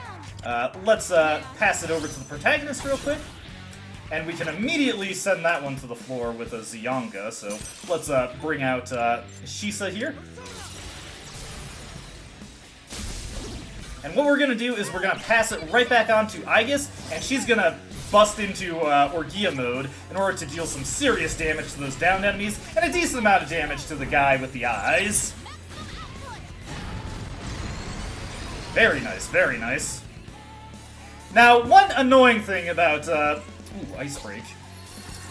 Something we gotta be a little wary of, but I'm not overly concerned. What's this guy gonna do? Magaru? That's bad for Junpei, but, no, he couldn't dodge it. That's okay, though. Okay, so that doesn't invalidate Aigis' weaknesses, but she does not get knocked down, and they don't get the one more off of it. Alright, so what we want to do here is hit this guy with the Zionga, and then pass it on over to Mitsuru, hit the other guy with the Bufala. And unfortunately, not much else we can do at this stage, but that's fine. At this point, I would just like to use a multi-targeting healing item, which conveniently we have a few of, so let's use up a... where are they? Let's actually use up Yukari's Chicken Sauté, why not? Get some good mileage out of that. Thank you very much for making that up for us, Yukari. A little bit dry, but not too bad. We'll have Junpei go for a nice old vacuum slash here. Hopefully deal some good damage on these guys. No crits coming through. It'll be a little bit before Junpei is super consistent about that. Nice. That's where Orgia mode comes in very handy. I kind of missed mentioning, like, the really big drawback of Orgia mode is that Aigis, unfortunately, is still locked into AI control in Persona 3 Reload. It's a really stupid drawback. I don't like it. I wish they didn't force that drawback on you, because it kind of leads to her making some suboptimal choices. I would much rather she use Arrow Rain, but that's fine, that's fine. As you can see, the Ice Break has eliminated our ability to no-sell those, well, ice attacks there. Take that guy down, and do I want to use my Theurgy? You know what, I'll hit us with a Cadenza here, just get some little free healing in. I'm not too concerned about having Theurgy ready for a Supreme Hand when it comes to the protagonist, so we can just go on to the next thing. Let's scan this guy, see if he's weak to anything. He is not, so that was a waste of SP. I kind of suspected he wasn't, but sometimes it's nice to know. We'll have Junpei go for the Torrent Shot here, which should deal some very nice damage. Yeah, pretty good, pretty good. I don't know why Aigis went for a single targeting attack there, especially with her weapon, which is much weaker. Let's see here. So we can't hit this guy with ice skills. Do I want to have a... No, let's do something a bit more sensible. Let's have her Raccoon to this guy. And let's have the protagonist... Can I switch to something stronger than Shisa that deals more damage but isn't weak to ice? You know what? Nah, that wouldn't work. Orthrus is a bad choice. How about we go for, Takemi Kazuchi. Getsue should be quite strong because of how close it is to the full moon. Holy moly! That was, not what I was expecting. Okay. Nice stuff, Takemi Kazuchi. Thank you. That's a much better attack in this game than I was expecting. Wow, what a note to end on. Ooh, the Vibrant Feather. We should be able to see that in our key items. Hey, Cruel Attack. Could have used that sooner, I guess, but thank you. Have you ever wondered how these scale-shaped shadows stand upright? Ah, the balance types. I imagine they'd struggle with standing upright and moving around. Do you suppose there's a reason they look the way they do? Moreover, I'm actually quite tempted to tip them over. Tip the scales, as it were. Apologies. I digress. Let's move along, leader. I think the chairman's rubbing off on you, Mitsuru. And that is actually where we're going to call it for this first Tartarus expedition. Rare treasure chest located. When we come back, we will be seeing the remainder of the boss. Nice! Refunds those waters that I used. We'll be seeing the remainder of the bosses. As well, we'll be seeing some exploration in Persona 3 Portable. Give that version some more love, because there's not too much to comment on in Persona 3 FES. Obviously, in the actual recording, I'm going to be going on for a little bit longer here. Hey, new armor for Junpei. Let's give it to him and see what it does for him. Just take a quick look at that. That Slugger's Jacket, give him 40 HP. Very nice, actually. Pretty good upgrade for him. But yeah, that's where we'll be calling it for this expedition video. As always, I hope you enjoyed watching, and I hope to see you in the next one, which should hopefully be coming out pretty soon. Until then, though, goodbye.